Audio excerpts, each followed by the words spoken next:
Imagine you're living in late 18th century China. You've been working in your family's textile business for years, making fine silk to export all over the world.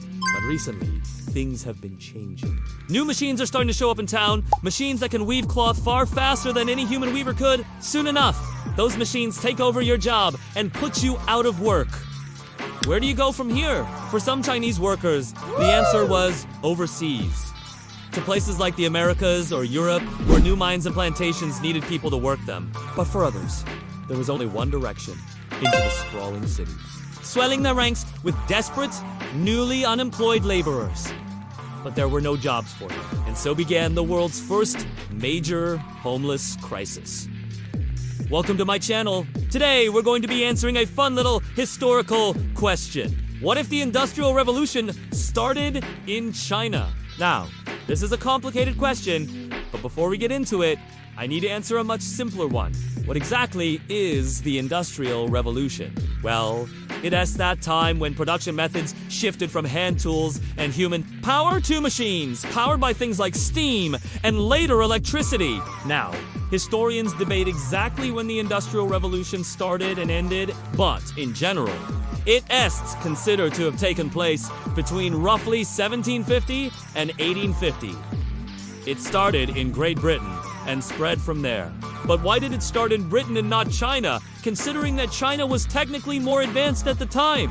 Well, that's not an easy question to answer. And it's one that historians are still trying to figure out. There's no single factor that historians agree on as being the cause. But several things seem to have come together in Britain around the right time. For one, Britain had access to lots of coal and iron, which were essential for powering and building machines. They also had a bunch of fast-flowing rivers and canals for harnessing water power and moving goods. But, perhaps, most importantly, Britain had a strong economy based on overseas trade.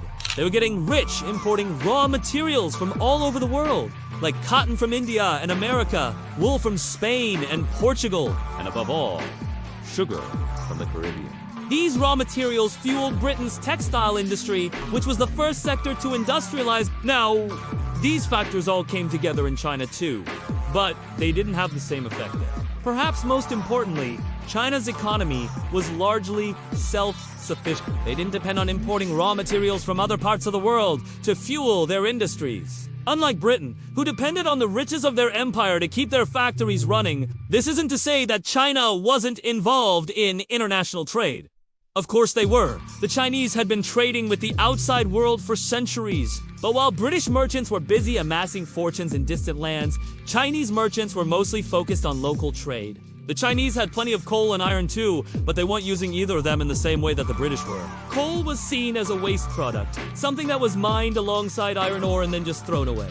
And while the Chinese were using iron for tools and weapons, they were doing so in small workshops and village-sized operations, not in the huge factories that would define the Industrial Revolution. Instead, China's economy was built on the backs of farmers and artisans. They used advanced techniques to farm the land, including the use of crop rotation and new tools like the seed drill. And their artisans were highly skilled craftspeople who made beautiful and intricate items by hand. While the West was beginning to explore overseas trade and build vast empires, China remained largely isolated. And because of that, they never developed the kind of capitalism that would drive the Industrial Revolution. In fact, they already had everything that they needed within their borders. They didn't need to go out and conquer distant lands or set up plantations across the globe. They could just stay home and keep on farming. So let's say that they did. Let's imagine that instead of starting in Britain, the Industrial Revolution starts in China. First, the Chinese would have used the same kinds of machines as the British. But instead of steam power, they would have harnessed the power of flowing water from their many rivers and canals. As the machines started to roll out, the first effect would be the displacement of workers. Artisans who had spent years learning their craft would be replaced by machines that could produce the same items faster and cheaper. For many of them, this would mean joining the growing population of urban poor. At the time, China's cities were home to a large number of artisans, merchants, and scholars. But as the Industrial Revolution took hold, more and more people would be drawn to the cities in search of work.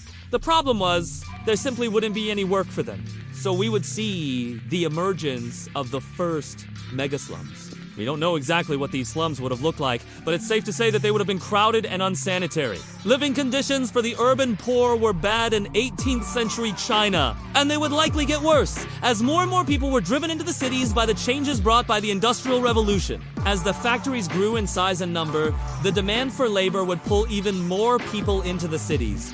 Families would be torn apart as young children were sent to work in the factories, taking on dangerous jobs that no adult wanted. The pace of life would quicken as the rhythm of the machines set the pace for the day. The old ways of life would be swept aside as the cities became centers of industry.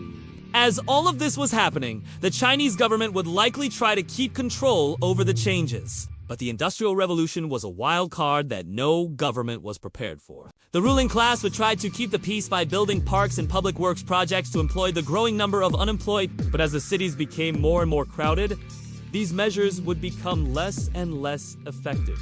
Eventually, the pressure would become too much, and the cities would erupt in violence as the people rose up against their rulers. Now, this isn't necessarily a bad thing. Revolutions often bring about positive change. The Chinese people could very well have established a better way of governing themselves. Maybe they would have elected leaders who would listen to their concerns, or maybe they would have established a fairer economic system. But let's not get ahead of ourselves. Revolutions are unpredictable at the best of times. And this one would be happening during the middle of the Industrial Revolution, a time of great social and technological upheaval. Even if the revolution was successful and led to positive change, China would never be the same. The traditional way of life would be gone forever, and the country would be thrust onto a new path. Whether that path would lead to greater happiness or greater suffering is impossible to say. But what if the revolution failed? Well, that would likely lead to even more instability and violence. The Industrial Revolution was a time of great social change, and the Chinese people would likely not take kindly to having their way of life destroyed. The foreign powers would likely take advantage of the instability and attempt to carve out their own pieces of the Chinese pie. They would force the Chinese to open their markets to foreign goods and allow them to exploit the cheap labor of the Chinese people. In short, China would be colonized, and the benefits of the Industrial Revolution would go to the foreign powers, while the Chinese people suffered under the new economic order. In the end, it's impossible to say exactly what would have happened if the Industrial Revolution had started in China. But we do know that it would have been different. The Chinese people would have been affected in ways both positive and negative. The Industrial Revolution was a time of great change, and it would have been no different in China. Regardless of how you feel about the Industrial Revolution, one thing is for sure: it's an important part of our history. And if you want to learn more about it, I'd recommend checking out the series in the description below. Thanks for watching.